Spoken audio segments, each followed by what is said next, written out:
आप देख रहे हैं एबीएन महाराष्ट्र। मैं हूं आपके साथ मुनीर आरिफ खान। नाज़रीन, सुप्रीम कोर्ट के आदेश के बाद कि महाराष्ट्र में आइंदा 4 महीनों में लोकल बॉडीज इलेक्शन करवाए जाए, इसके बाद न सिर्फ रियासती हुकूमत बल्कि रियासती इलेक्शन कमीशन भी पूरी तरह से हरकत में आ चुका है। इस तरह की कार्रवाई अब शुरू हो चुकी है। आज से 2 दिन पहले महाराष्ट्र सरकार को रियासती इलेक्शन कमीशन ने प्रभाग रचना करने का आदेश दिया है। इसके बाद अब ऐसा कहा जा सकता है कि आने वाले म्यूनिसिपल इंतखाबात के लिए रियासती इलेक्शन कमीशन की जानिब से कार्रवाई शुरू हो चुकी है। वहीं रियासती हुकूमत भी अब इलेक्शन लेने के लिए पूरी तरह से तैयार है। नाजरीन, खास बात यह है कि पूरे महाराष्ट्र के साथ साथ औरंगाबाद शहर में वार्ड रचना को लेकर अब बहस और काम शुरू हो चुका है। इस तरह के ख्यास लगाए जा रहे हैं कि जिस तरह 2022 में म्यूनिसिपल इंतजामिया ने औरंगाबाद शहर में 3 वार्डों पर मुश्तमिल 21 ब्लॉक तैयार किए थे और इसे हुकूमत की मंजूरी भी मिली थी। अब हो सकता है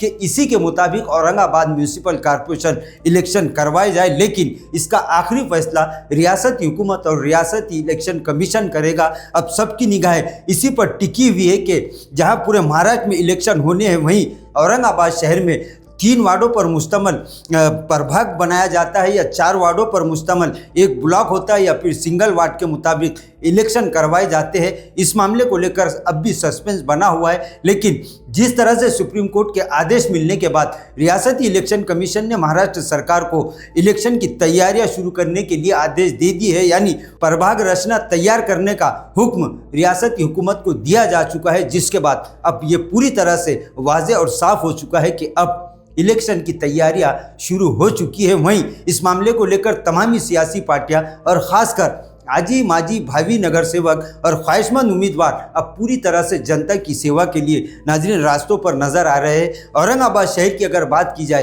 तो औरंगाबाद के आवाम गुज़िश्ता 5 सालों से न सिर्फ पानी, बिजली और साफ सफाई के इंतजामात के बल्कि नाज़रीन कई अहम और संजीदा बुनियादी सहूलतों को पूरा करने का मुतालबा कर रहे हैं, लेकिन ना ही इंतज़ामिया, ना ही हुकूमत और ना ही साबिक़ा अवामी नुमाइंदे इस मामले को लेकर इस तरह की हरकत में दिखाई दिए थे। लेकिन जैसे ही इस बात की भनक लगी कि आने वाले 4 महीनों में पूरे महाराष्ट्र में और औरंगाबाद में म्यूनिसिपल इंतखाबात होने तय है, तो उसके बाद नाज़रीन अब ऐसा लग रहा है कि तमाम ही आजी माजी भावी और इच्छुक उम्मीदवार जनता की सेवा के लिए रास्तों पर निकल चुके हैं।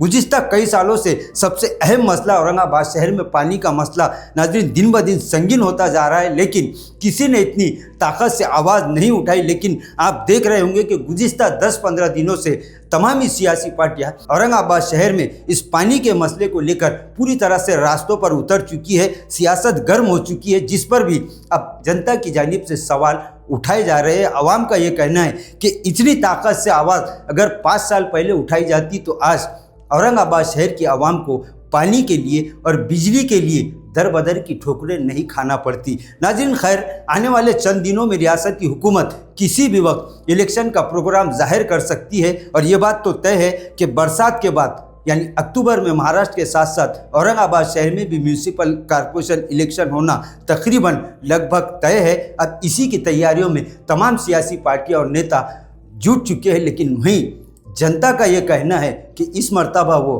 कुछ नया करने के फिराक में है। नाज़रीन, आज के लिए बस इतना ही। फिर मुलाकात होगी कुछ नई वीडियो के साथ। तब तक के लिए हमें इजाज़त दीजिए। अल्लाह हाफिज़।